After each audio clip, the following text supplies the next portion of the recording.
네, 안녕하세요 여러분들. 자, 이번에는 제국주의에 대해서 알아보는 시간을 가져보도록 해보겠습니다. 자, 바로 들어가 볼게요. 이 제국주의가 뭔지부터 제가 설명을 드릴게요. 제국주의. 여러분들은 이 제국주의라는 말에 대해서 들어보신 적 있나요? 제국주의. 이 제국주의라는 것이 무슨 의미인지부터 제가 설명해 드릴게요. 제국주의는 쉽게 얘기하면 이런 겁니다. 강한 나라가 이런 상대적으로 약한 나라를 정치적으로 혹은 경제적, 사회 문화적으로 강력하게 무력을 동원해서 이들을 핍박하고 이들을 탄압하여 거기서 얻을 수 있는 이익을 취하는 형태, 우리 이런 것들을 가리켜서 제국주의라고 하는 겁니다. 즉 제국주의가 뭐예요? 쉽게 얘기하면 강자가 약자를 괴롭히는 거예요. 이런 게 제국주의입니다. 당시 19세기 사회에서는 이 제국주의적인 사상들이 굉장히 유행했습니다. 그래서 19세기 당시에는 수많은 약소국들이 이 강대국의 식민지로 넘어가게 되는 거예요. 알겠습니까? 자, 그럼 이 제국주의 들어가 볼까요? 자, 이 제국주의는 약 19세기경부터 시작된 이론인데, 이 이론이 바로 뭐냐? 이 서구 열강들, 아까 얘기했다시피 뭐 서유럽에 있는 영국과 뭐 프랑스, 독일 뭐 이런 나라들이 되겠죠. 이런 서구 열강들이 자기네들의 이런 군사력을 바탕으로 자기보다 약한 국가들을 침략하고, 그리고 그 침략한 국가들을 식민지로 삼아버리는, 그리고 식민지로 삼아서 이들을 통해서 막대한 양의 이윤을 남기는 이런 팽창 정책을 가리켜서 우린 제국주의라고 합니다. 어렵지 않죠? 자, 좋습니다. 그러면은 이거보다 중요한 것은 이 제국주의가 등장한 원인이거든요. 즉 배경이 되겠습니다. 자, 제국주의가 등장한 배경에 대해서 제가 간략하게 설명드릴게요. 여러분들, 이 제국주의가 등장한 배경에는 산업혁명을 설명 안 할 수가 없습니다. 먼저 산업혁명에 대해서 말씀드릴게요. 18세기 후반경이 되면 영국에서 산업혁명이 시작돼요. 산업혁명이 시작이 되면서 이제는 사람이 직접 무언가를 만드는 것이 아니라 이제는 기계가 직접 만들게 돼요. 우린 이런 것을 산업혁명이라고 하잖아. 예를 들어 설명해 보자고요. 예를 들어서 한 A라는 공장이 있는데, 내가 써볼까요? 여러분들? 한 A라는 공장이 있어요. 이 A라는 공장이 인형 공장이라고 치자. 자, 이 인형 공장이 하루에 기껏해 한 30개 정도 만들었어. 그치? 자, 30개 정도 만들었고 노동자가 한 5명이 투입돼가지고 하루에 6개씩 만드는 거예요. 그죠? 자, 이 정도의 어떤 공장 규모를 갖고 있었는데 어느 날 산업혁명이 터진 거야. 산업혁명이 터지고 나서 이제 기계가 도입되면서 이제는 이 똑같은 A 공장이 인형을 30개 만드는 게 아니라 이제 몇 개를 만들어? 약? 한 300개를 만드는 거예요. 그럼 여러분들 한번 생각을 해보세요. 자, 이 30개를 만들었던 A 공장은 이 나라 안에서 어느 정도 먹고 살았던 거죠. 30개를 다 팔거나 다 팔지 못했거나 이 30개만 만들어도 어느 정도 먹고 살 수 있는데 지장은 없었던 거죠. 근데 이제는 어때? 생산량이 엄청나게 증가했어. 300개가 된 거야. 그러다 보니까 이 A 공장 입장에서는 팔아줄 누가 필요해? 더 많은 소비자가 필요하잖아. 여기까지 이해했습니까? 자, 소비자만 필요하겠니? 이제 인형을 30개 뽑았는데 이제 하루에 300개씩 뽑아. 그러면 인형에 들어갈 수 있는 여러 가지의 원자재가 필요하지 않습니까? 자원이 필요하잖아요. 이러기에서 시작되는 거예요. 자, 무슨 말인지 감 잡으셨나요? 산업혁명이 시작되면서 기계가 발명이 돼요. 그리고 기계가 발명이 되면서 이제는 대량 생산이 가능해진 거예요. 그리고 이렇게 대량 생산된 물품들이 등장하니까 이 나머지 재고품들을 팔아줄 소비자들과 그리고 이러한 물품들을 생산할 수 있게끔 하는 자원들이 필요했던 거죠. 그래서 제국주의가 등장한 거예요. 이해하셨습니까, 여러분들? 이제 느낌 오지? 자, 보겠습니다. 그럼 하나씩 확인해 볼게요. 대량제 기계공업을 통해서 이제 뭐가 발전하게 되냐? 여기서 말하는 대량제 기계공업이란 건 쉽게 얘기하면 무슨 혁명이 시작된 거겠습니까? 산업혁명이 시작된 거예요. 이렇게 산업혁명이 시작되니까 엄청나게 많은 양의 상품들이 등장했고 그 결과로 여러분들 자본주의가 일단 발전합니다. 써보세요. 자본주의가 발전하고 그리고 이 자본주의보다 더 중요한 것은 뭐냐면 이렇게 많은 양의 생산품들이 등장하게 되니까 이런 생산품들을 팔아줄 하나의 시장도 필요했고 이제 소비자들이 필요했고 그 다음에 이런 상품들을 만들어줄 수 있는 원료 공급지도 필요했던 거죠. 그러니까 제국주의가 등장한 거 아니겠어요? 어렵지 않죠? 원료 공급지 및 상품 시장이 필요해진 거죠. 같은 맥락입니다. 자, 이렇게 됐기 때문에 결국 제국주의가 등장하게 됐고요. 그 다음에 이제 이론적인 바탕인데 바로 이것이 등장합니다. 이게 바로 뭐냐면 써볼게요. 사회 진화론이 되겠습니다. 자, 여러분들 무슨 진화론? 사회 진화론이 되겠습니다. 자, 이 사회 진화론이 뭐냐면 우리 예전에 배웠던 걸 수도 있는데요. 근대 시간에 한번 배웠던 건데 진화론에 대해서 우리가 옛날에 배웠을 거예요. 이 진화론이 뭡니까? 우리 인간은 어떻습니까? 꾸준하게 하나의 형태에서 다른 형태로 진화를 한다는 거죠. 그죠? 자, 근데 이 진화론이 좀 더 변질된 의미로 발전이 됩니다. 어떻게 발전이 되냐면 진화론에서 이야기하는 것은 대표적인 명제가 강한 동물이 다른 약한 동물을 집어삼켜 먹거나 지배하는 것은 당연하다. 이건 이제 진화론적인 어떤 생각인데 이것을 그대로 차용하기 시작한 거예요. 그대로 사용하기 시작한 거예요. 그래서 어떻게 됐냐? 이런 진화론을 인간 사회에 적용시킨 거예요. 즉 무슨 말이에요? 강한 나라가 약한 나라를 지배하는 것은 당연하다. 그렇기 때문에 이 제국주의는 당연한 현상이다. 라고 주장한 게 바로 뭐가 되겠습니까? 사회 진화론이 되겠습니다. 그러면은 이 사회 진화론이라는 것은 제국주의의 등장의 원인이 될 수 있겠고, 그리고 이 사회 진화론이라는 것은 제국주의가 팽창할 수 있을 만한 이론적인 배경이 됐겠네요. 여기까지 이해하셨습니까? 어렵지 않죠? 자, 강대국이 약소국을 지배할 수 있는 정당화를 마련했던 게 바로 사회 진화론이 되겠습니다. 여기까지 정리해 두시고, 마지막은 인종주의입니다. 인종주의라는 것은 지금 현재 21세기에도 인종주의는 있죠. 그게 바로 뭡니까? 인종주의로 인해서 발생되는 문제점, 인종차별 아니겠습니까? 그죠? 이때 당시에도 당연히 있었습니다. 백인들이 흑인들에게, 백인들이 황인들에게 대하는 여러 가지 어떤 심리적인 기제들, 쟤네는 열등해, 우린 우월해, 이런 사상들, 이게 바로 뭐가 되겠습니까? 인종주의가 되지 않을까요? 좋습니다. 이런 여러 가지 요인들 덕분에 결국 제국주의는 등장할 수밖에 없었다라는 거죠. 여기까지 여러분들이 반드시 기억을 해 두시고요.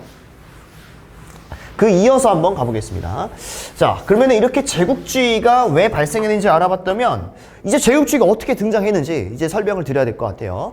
먼저 여러분들 이 영국과 프랑스나 독일 같은 경우는 제가 지도를 통해서 이 나라들이 어떻게 제국주의를 실천했는지 제가 알아볼 필요성이 있거든요. 그래서 지도를 제가 빠르게 그려볼 수 있도록 해볼게요. 제가 미술 선생님은 아니라서 여러분들 넓은 마음으로 양해 부탁드릴게요. 자, 지도를 한번 그려보겠습니다. 여기 유럽이 있고, 이베리아 반도, 여기 발칸 반도, 여기 소아시아, 그다음에 이쪽 이렇게 아프리카가 있겠죠. 여기는 아라비아 반도, 인도가 되겠습니다. 여기에는 이제 유럽이 되겠고요. 자, 여기가 보시면은 지도가 좀 정확하진 않아요. 보겠습니다, 여러분들.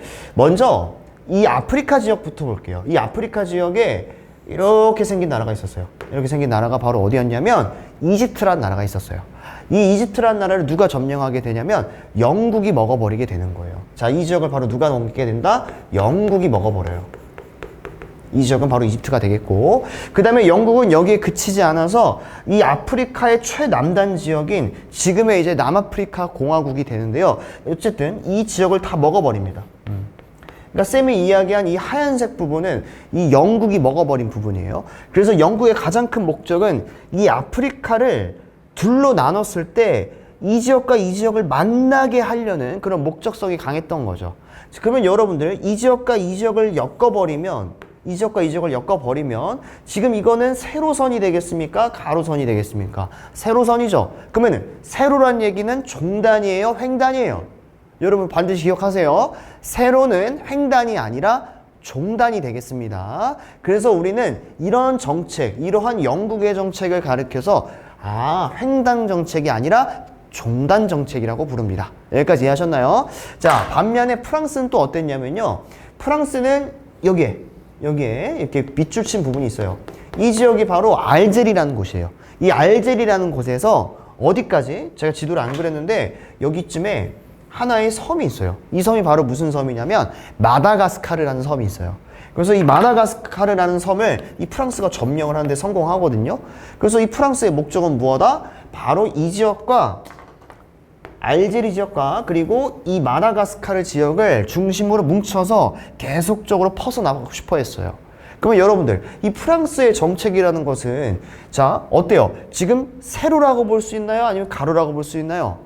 가로라고 볼 수가 있겠죠? 그죠? 왼쪽에서 약간 오른쪽이니까. 그래서 이런 가로 정책을 밑부어 봤을 때, 여러분들은 종단이라고 하겠어요? 아니면 횡단으로 하겠어요? 정답 나왔죠? 바로 프랑스는 횡단 정책이 되는 겁니다. 여기까지 여러분들 이해하셨습니까? 좋습니다. 그럼 여기서 끝나냐? 그게 아니에요. 또 있어요. 잘 보세요. 이젠 제가 지도를 그릴 건데, 이 지도가 아니라 도시적인 측면을 제가 말씀드릴 건데, 이 이집트의 수도가 여러분들 카이로라고 합니다. 카이로. 이집트의 수도가 카이로예요. 그 다음에 이 남아프리카 지역에 한 유명한 도시가 있습니다. 이게 바로 케이프타운이라는 곳이 있어요. 케이프타운. 여기까지 기억하셨습니까? 그 다음에 인도 지역에 이 캘커타라는 또 도시가 있습니다. 자, 이 캘커타라는 지역과 카이로와 이 케이프타운을 영국은 이 삼각형 구도를 그려서 이 지역을 중심으로 먹고 싶어 했다라는 것입니다. 여기까지 이해하셨습니까? 우린 영국의 이러한 정책을 지금 케이프타운, 카이로, 캘커타 다 영어로 C가 들어가죠. 근데 그 C가 몇 개가 있어요? 3개가 있습니다. 그래서 우린 영국의 이것을 무슨 정책? 3C 정책이라고 합니다. 그래서 지도를 그리자면 이렇게 생긴 거예요. 이렇게. 아, 이 지역을 토대로 영국이 지금 먹고 싶어 하는 거예요. 이게 바로 영국의 3C 정책이 되겠고요. 자, 이제는 독일이라는 나라가 있습니다. 이 독일이라는 나라는 좀 뜬금없지만 여러분들, 독일의 수도가 어디냐면 이 베를린이라는 곳이 있어요. 베를린. 배만 쓸게요. 베를린. 그 다음에 당시 이제 오스만 제국이라고 볼 수 있겠죠. 이 오스만 제국에 비잔티움이라고 있습니다. 비잔티움. 이 비잔티움이라는 곳이 있고, 그 다음에 여러분들, 지금의 이라크 지역에 여기가 바로 바그다드가 있습니다. 독일은 자신의 수도인 베를린을 거쳐 이 비잔티움과 이 바그다드까지를 엮는 하나의 큰 삼각형을 구축해서, 이건 삼각형이 아니네요. 죄송합니다. 삼각형을 구축해서 어떻습니까? 넓은 영토를 지배하고자 했습니다. 자, 이런 넓은 영토를 지배하고자 했고, 이런 정책을 가리켜서 우리는 뭐라고 한다? 3B 정책이라고 합니다. 지도가 좀 엉망인데 여러분 이해만 하면 되잖아요. 그치? 이런 것을 가리켜서 우리는 3B 정책이라고 합니다. 왜 3B 정책이야? 베를린과 비잔티움과 바그다드는 다 앞글자가 B로 시작하니까. 그래서 3B 정책이라고 하는 거예요. 여기까지 여러분들이 이해하셨습니까? 좋습니다. 그러면은 이제 PPT로 넘어가서 간단하게 빈칸 채워볼게요. 자, 영국 같은 경우는 무슨 정책을 실시했다? 자, 종단이겠어요? 아니면 횡단이겠어요? 횡단은 가로라고 했잖아. 근데 영국은 막 세로에서 뭉쳐지려는 모습이잖아. 그러니까 이건 무슨 정책? 그렇죠. 종단 정책이 되겠죠. 종단 정책. 그리고 이 종단 정책은 결국 무슨 정책으로 또 이루어졌냐? 3C 정책으로 이루어진다. 바로 카이로랑 그 다음에 또 뭐가 있습니까? 케이프타운, 인도의 캘커타, 이런 지역까지를 합쳐서 3C 정책이라고 하고요. 그 다음 프랑스 같은 경우는 종단이 아니라 이번엔 바로 뭡니까? 알제리에서 마다가스카르까지니까 세로선이겠어? 가로선이겠어? 가로선이죠? 그러니까 우리 이것을 가리켜서 무슨 정책? 횡단 정책이라고 합니다. 횡단 정책. 그리고 가볍게 한번 위치 한번 써볼까요? 우리 친구들. 자, 북아프리카의 무슨 제리? 알제리에서 어디까지? 이름 길다 여러분들. 무슨 가스카르? 마다가스카르.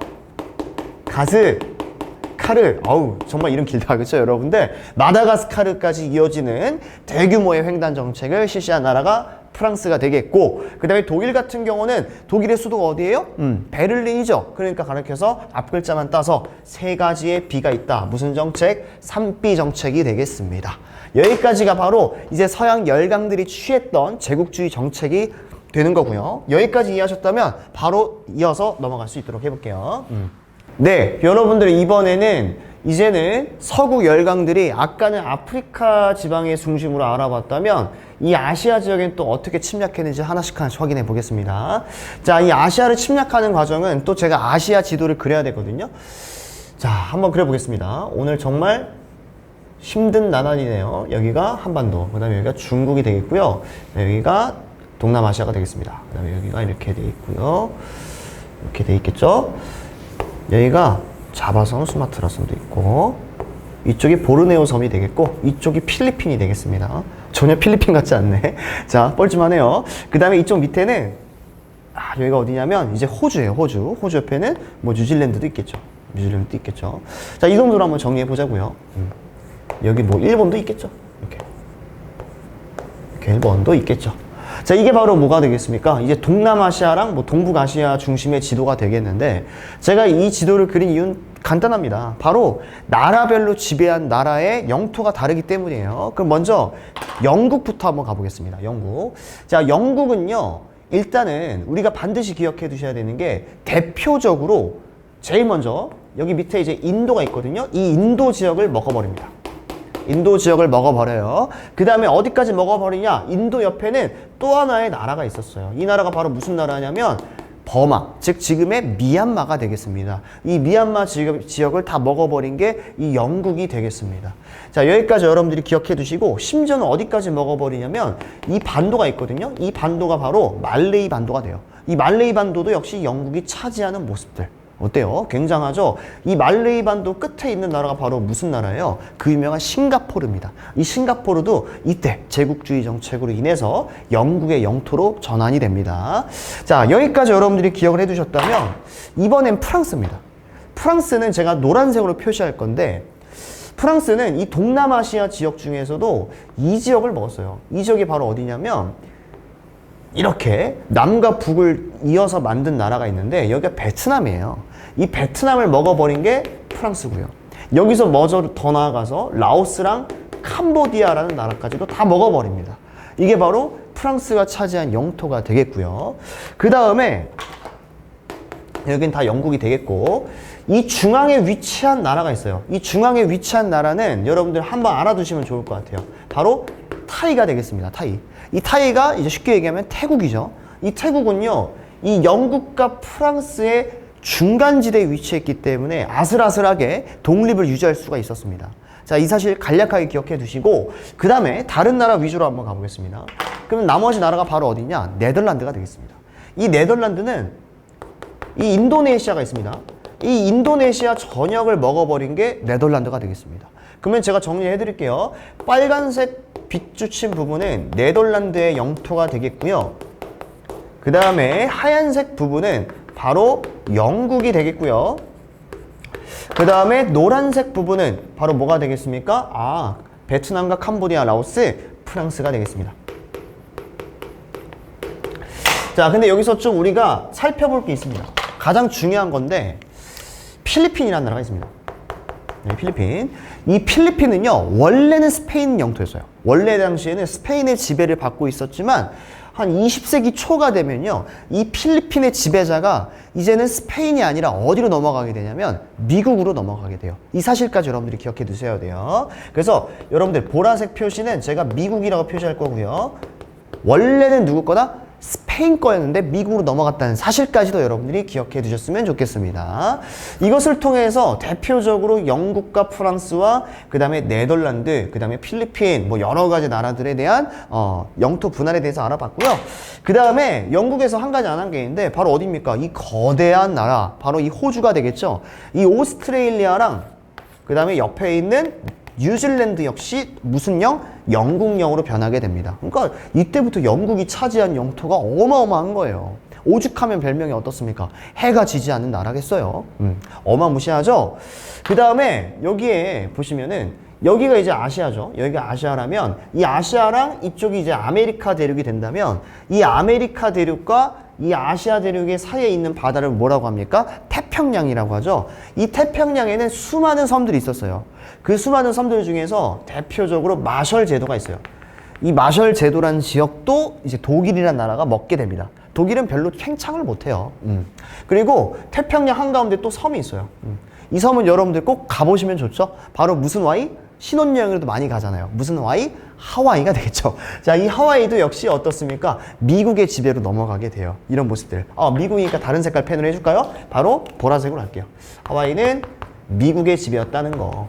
이렇게 여러분들이 추가적으로 암기해 두셨으면 좋겠습니다. 지금 어때요, 여러분들? 동남아시아 지역도 이 유럽인들이 완전히 다 하나같이 붕괴시켜 버렸죠. 그렇죠? 이런 모습들 다시 복습하자면, 영국 같은 경우는 인도를 먹고, 인도 옆에 미얀마, 이제 버마 지역을 먹게 되고, 말레이 반도, 이렇게 튀어나온 말레이 반도도 먹고, 심지어는 오스트레일리아, 뉴질랜드까지 먹어버리고 이런 모습들. 자, 반면에 둘째가라면 서러운 프랑스는 자, 이 반도가 바로 무슨 반도냐면 인도 차이나 반도라고 해요. 이 인도 차이나 반도의 캄보디아, 라오스, 베트남을 중심으로 식민지를 개척했다는 사실 기억해 두시고, 그리고 영국과 프랑스의 중간 지역에 위치해 있기 때문에 영국과 프랑스가 이 지역을 그냥 간만 받지 차지하진 않았어요. 서로 전쟁 날까봐. 그래서 독립이 유지할 수 있었던 국가가 어디다? 타이가 되겠습니다. 그 다음에 이제 밑에 보시면 인도네시아라는 나라는 다 누가 먹어버렸다? 네덜란드가 먹어버리고, 그리고 여기 조그만 섬나라 이 필리핀은 원래 스페인의 지배를 받고 있었지만 이 스페인의 지배를 받다가 나중에 누구의 지배로 넘어가게 됩니까? 미국의 지배로 넘어간다. 그 다음에 여러분들 이 태평양 지역에는 마셜제도 독일이 먹었고, 그 다음에 하와이라는 나라는 여러분들이 잘 알고 있는 미국이 먹게 되었다라는 사실까지 여러분들이 기억해 두시면 되겠습니다. 그러면 여러분들 이제 PPT로 돌아가셔서 빈칸을 한번 채워보겠습니다. 자, 영국 같은 경우에는 일단 어디에 진출한다? 17세기경이 되면 드디어 인도에 진출하게 됩니다. 그리고 인도에 진출하는 과정에서 이 인도의 경제적인 자본을 먹어버리기 위해서 하나의 회사를 만들어요. 그게 바로 뭐냐면 동인도 회사를 설립합니다. 기억을 해두시고, 영국은 인도뿐만 아니라 심지어는 태평양도 진출하고 동남아시아도 진출해요. 대표적으로 동남아시아는 어디를 먹는다? 미얀마, 말레이반도, 심지어 말레이반도 끝자락에 있는 도시가 바로 어디다? 싱가포르, 그치? 이 지역까지 다 먹어버리고, 태평양은 호주나 뉴질랜드까지 확장하는 모습들을 보여줘요. 어디가? 영국이요. 그 다음에 두 번째 나라 보겠습니다. 베트남, 캄보디아 등에 진출한 나라. 이게 바로 뭐가 되겠습니까? 둘째 가라면 서러운 프랑스가 되겠죠. 자, 독일 볼까요? 독일 같은 경우는 마셜 제도만 먹었다. 굉장히 소심하지? 자, 그 다음에 네덜란드 같은 경우는 깔끔하게 무슨 내시아? 그렇지. 인도네시아를 먹어버린 모습들. 자, 그 다음 미국 한번 보겠습니다. 미국을 이제 어디까지 진출했다? 이 필리핀을 진출하게 된 건데, 이 필리핀에 진출하게 된 계기가 어떻습니까? 이 필리핀의 원래 지배자는 스페인이었을 거 아니야. 그래서 이 스페인과의 전쟁을 통해서 미국이 이겼기 때문에 이제 미국 소유로 넘어가게 됩니다. 그래서 누구랑 전쟁을 벌였다? 스페인과 전쟁을 벌였다. 스페인 혹은 뭐 에스파냐? 같은 말이니까 상관이 없습니다. 자, 이렇게 기억해 두시고, 미국은 또 어떻습니까? 이 태평양의 또 하와이나 뭐 괌 지역에도 진출하는 모습들. 이렇게 기억하시면은 서구 열강들이 또 아시아는 어떻게 침략했는지 공부할 수가 있었습니다. 자, 그 다음에 마지막으로 알아보겠습니다. 여러분들 오늘 좀 배울 게 많죠? 그러면은 이 서구 열강들이 아프리카에 침략하게 되는데 어떻게 침략하게 됐는지 그 배경이 좀 중요해요. 자, 보겠습니다. 첫 번째는 의료기술의 발전입니다.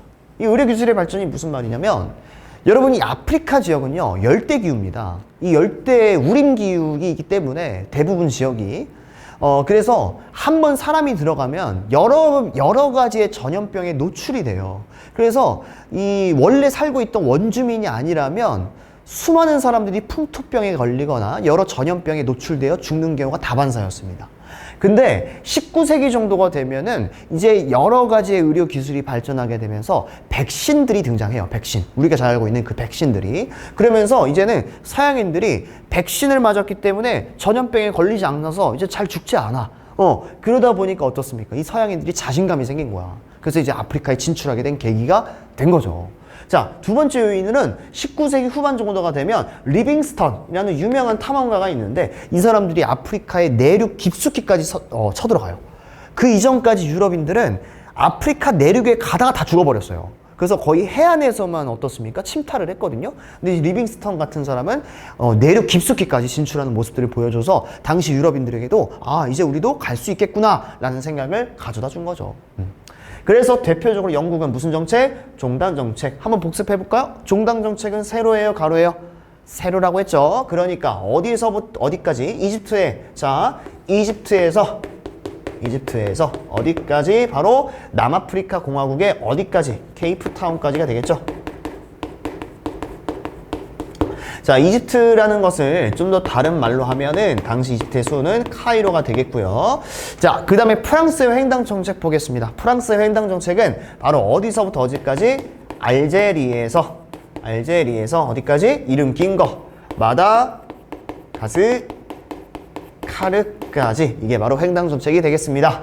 자, 좋습니다. 여러분들 여기까지 정리하시면은 어떻습니까? 아프리카에 진출한 유럽인들의 모습들이 되겠고요. 그 다음에 이제 파쇼다 사건과 모로코 사건이 있습니다. 자, 한번 보겠습니다. 파쇼다 사건과 모로코 사건은 다시 한번 칠판을 보시면 제가 지우고 깔끔하게 정리해 보겠습니다. 자, 여기가 아프리카라고 해본다면, 여기 이제 아라비아 반도가 되겠죠. 아까 제가 말씀드렸다시피 영국은 여기서부터 여기까지 서로 이어나가려고 했죠. 그렇죠? 이게 바로 종단 정책 아니었습니까? 그리고 자, 프랑스는 어떻습니까? 이 알제리에서 마다가스카르까지 이어나가려고 했죠. 여기까지 했습니까? 그러다 보니까 이 프랑스의 정책과 영국의 정책이 서로 만나는 교차점이 있었을 거 아니겠습니까? 이 교차점이 바로 어디였다? 이 지역을 가리켜서 우리는 파쇼다 지역이에요. 그래서 이 영국군과 이 프랑스군들이 어떻습니까? 이 아프리카를 분할하는 과정에서 서로 충돌이 일어나요. 그 사건을 가리켜서 우리는 파쇼다 사건이라고 합니다. 아, 이해됐죠? 영국과 프랑스의 충돌이 있었던 사건, 바로 파쇼다 사건이 되겠습니다. 두 번째로는요, 모로코가 있습니다. 여기 모로코가 있는데, 자, 이 모로코 지역은요, 전통적으로 프랑스가 입김이 강했던 지역이에요. 근데 여기에 누가 시비를 거냐면 독일 아이들이 이 모로코에 시비를 걸어요. 아니, 프랑스에 시비를 걸어요. 야, 프랑스, 모로코는 내가 점령하면 안 돼? 라고 하니까 프랑스는 당연히 어떻습니까? 뭔 소리야? 모로코는 내 영역이거든? 하면서 서로 치고받고 싸워요. 그게 바로 모로코 사건이에요. 여기까지 이해하셨습니까? 좋습니다. 그래서 이렇게 아프리카에는 수많은 유럽 각국들이 이 지역을 다 차지하게 되면서 결국 20세기 초가 되면은 사실상 두 개 나라를 제외하고는 전부 다 식민지가 돼요. 그 식민지에 대해서 알아보겠습니다. 다시 PPT 볼게요. 자, 파쇼다 사건. 바로 누구와 누구의 충돌이다? 영국과 프랑스의 충돌이 되겠다. 그 다음에 모로코 사건은 원래는 프랑스가 차지하고 있었는데 누가 딴지를 걸었다? 독일이 딴지를 걸었다. 그래서 누구와? 독일과 그 다음에 프랑스의 충돌이 있었던 게 바로 뭐가 되겠습니까? 모로코 사건이라고 하고요. 자, 결과를 마지막으로 정리하면 되겠습니다. 결국 20세기 초가 되면요, 이 두 개 나라를 제외하고는 대부분 식민지가 됩니다. 이 대표적인 나라가 에티오피아가 있습니다. 이 에티오피아는 정말 대단한 나라예요. 나중에는 거의 2차 세계대전쯤이 되면은 이탈리아를 물리칩니다. 서양 열강 중에 하나였던, 그 정도로 대단한 나라고요. 하나 더 있습니다. 자유를 희망했던 라이베리아가 되겠습니다. 이 라이베리아란 나라와 이 에티오피아란 나라를 제외하고는 대부분 식민지가 되고 있습니다. 이런 게 바로 여러분들 이 아프리카가 식민지로 분할되는 과정까지 다 알아볼 수 있었습니다. 자, 마지막으로 여러분들 문제풀이하고 이번 시간 마치겠습니다. 오늘 좀 템포가 길었네요. 자, 가보겠습니다. 제국주의 등장 배경입니다. 배경인데 옳지 않은 것입니다. 1번, 인종주의 때문에 차별을 합리화했다. 맞습니까? 맞는 이야기. 2번, 다윈의 진화론을 심화시킨 사회진화론이 등장했다. 그대로 간다고 설명했죠. 2번도 맞는 이야기. 3번, 산업혁명의 성공 때문에 새로운 상품 시장이 필요했다. 그렇지. 왜냐면 생산력이 증가했으니까. 그렇지. 이것도 맞는 이야기. 4번 보겠습니다. 자본주의 발전으로 인해서 새로운 원료 공급지가 필요했다. 그만큼의 자원이 필요하니까 맞는 이야기. 그럼 뭘까? 5번. 사회주의의 등장으로 노동자와 자본가의 대립이 시작된 게 이게 제국주의 등장 배경과 관련이 있습니까? 전혀 상관없죠. 정답은 몇 번이 되겠습니까? 어렵지 않게 5번이 되겠습니다. 자, 그 다음 문제 한번 보겠습니다. 그 다음 문제. 프랑스 같은 경우는 무슨 정책을 실시했다? 우리 친구들 많이 헷갈려 하던데, 자, 종단은 바로 뭐가 되겠습니까? 종단은 세로, 횡단은 가로죠. 프랑스는 종단이야, 횡단이야? 아까도 얘기했지만 가로라고 했잖아. 그치? 그러니까 바로 뭐가 되겠습니까? 횡단 정책이 되겠죠. 자, 그 다음에 여러분들 이어서, 자, 인도에 독인도 회사를 세운 거, 이거 프랑스예요, 영국이에요, 독일이에요. 아까 얘기했잖아요. 굉장히 강력했던 나라, 영국이 되겠습니다. 심지어 영국은 동남아시아에도 진출했죠. 자, 그 다음에 역사 문제 4번 보겠습니다. 마지막 문제가 되겠는데, 영국과 프랑스는 각각 아프리카를 침탈하는 과정에서 어디에서 충돌했다? 영국과 프랑스가 서로 횡단 정책, 종단 정책 출시하면서 어디에서 충돌했다? 파쇼다 사건을 통해. 파쇼다 사건을 통해 이들이 충돌을 했다라고 여러분들이 기억해 두시면 되겠습니다. 어땠나요? 오늘 좀 템포가 여러 면에서 길었는데 여러분들이 어렵지 않게 잘 따라오실 거라고 생각을 합니다. 좋습니다. 이상으로 이번 시간을 마치도록 하겠습니다. 감사합니다.